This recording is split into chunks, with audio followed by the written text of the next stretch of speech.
केरल के छेरतला में नंगेली अपने पति चिरुकंदन के साथ रहती थी। साल 2018 में जब राजसी शासन चलता था तब कई तरह के कर वसूले जाते थे।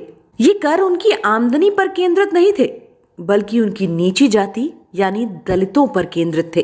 ब्राह्मण जाति और कई अन्य तथाकथित ऊंची जातियों के लोग कई विशेषाधिकारों से भरा जीवन व्यतीत करते और साथ ही ऊंच नीच का भेद बना रहे, इस कारण कर वसूले जाते थे। दलित जाति की महिलाओं को अपने शरीर का ऊपरी हिस्सा यानी कि अपना स्तन को ढकने की अनुमति नहीं थी। अगर वो ऐसा करती तो उनसे इस बात का भी कर वसूला जाता था। नंगेली एज़हवा जाति की थी। उनके समुदाय को और अन्य निचली जातियां जैसे थिया, नादर और दलित समुदायों को भी इस कर का भुगतान करना पड़ता था। इसे मूलाकरम भी कहा जाता था। कपड़ों पर सामाजिक रीति रिवाज एक व्यक्ति की जाति की स्थिति के अनुरूप थे, जिसका मतलब था कि उन्हें केवल उनके कपड़े पहनने के तरीके से पहचाना जा सके। इस तरह स्तन कर का उद्देश्य जाति संरचना को बनाए रखना था। 550 रियासतों में से त्रावकोड की इस रियासत ने भी इस कर को लगाया था और ये रियासत ब्रिटिश हुकूमत के अंतर्गत आती थी। नंगेली ने इस बात का पुरजोर विरोध किया। उनके विरोध का तरीका था अपने शरीर को ढकना, बिना स्तन कर भरे। ऐसा कर वसूलना ब्रह्मांडिक पितृसत्ता को दर्शाता था कि केवल ब्राह्मण महिलाओं को शरीर ढकने की जरूरत है और अन्य महिलाओं का कोई अधिकार नहीं है खुद के शरीर पर। नंगेली ने इस बात का विरोध कर साबित किया कि यह शरीर उनका है तो नियम भी उनके ही होंगे और इसे ढकने की इच्छा भी उनकी ही होगी।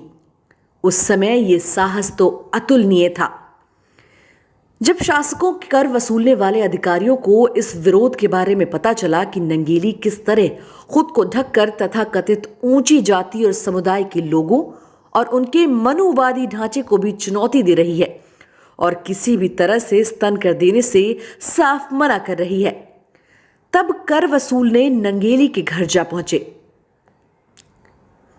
वो एक सुबह आए उनके स्तर पर कर लगाने के लिए, उसके आकार और आयामों पर निर्भर करते हुए आंकड़ा बकाया की गणना करने के लिए। लेकिन नंगेली ने तब भी कर का भुगतान करने से इनकार कर दिया और विरोध करते हुए अपने स्तनों को काटकर एक पत्ते पर कर की तरह वसूलने वालों के सामने रख दिया, जिसके बाद नंगेली की मृत्यु बहुत ज्यादा खून बह जाने के कारण उसी दिन हो गई।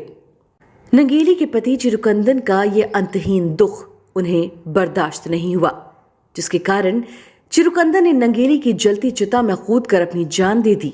इस प्रकार देश में पहली बार किसी पुरुष ने सती की। ये विरोध नंगेली ने अपनी अंतिम सांस तक जारी रखा। आखिरकार बाद में इस जातिवाद और पितृसत्तात्मक कर को हटा दिया गया, लेकिन नंगेली की मृत्यु के बाद, उनके इतने बड़े विरोध के बाद, जिस प्रकार नंगेली को स्वयं पर इतनी हिंसा करनी पड़ी अपनी अस्मिता, अपने मान के लिए, वो बहुत बड़ी बात है। दुख की बात यह है कि केरल के इतिहास में इस बारे में जानकारी भी नहीं है और ये घटना भी बहुत कम बयां की जाती है। वहीं साल 2016 में एनसीईआरटी ने भी सीबीएसई को अपने स्तनों को ढकने के अधिकार के लिए नादर महिलाओं के संघर्ष पर लिखे एक अध्याय को हटा देने की मांग तक कर डाली थी, जो कि बाद में सभी पाठ्यक्रमों से हटा दिया गया था, क्योंकि हिंदू विरोधी कोई भी अध्याय रखना साफ तौर पर मौजूदा सरकार पर हमला होता। इस तरह की साहसी घटना की विरोध की हमारे इतिहास में जगह नहीं बनने दी गई, लेकिन नंगेली का यह विरोध आज भी गूंजता है उनके समुदाय, उनकी जाति की महिलाओं के दिलों में। हम भी नंगेली का यह साहस कभी नहीं भुला सकते, जिससे ना सिर्फ खुद की अस्मिता के लिए अपनी जान दे दी, बल्कि अपनी तरह की बाकी महिलाओं को भी इस निरादर से बचाया।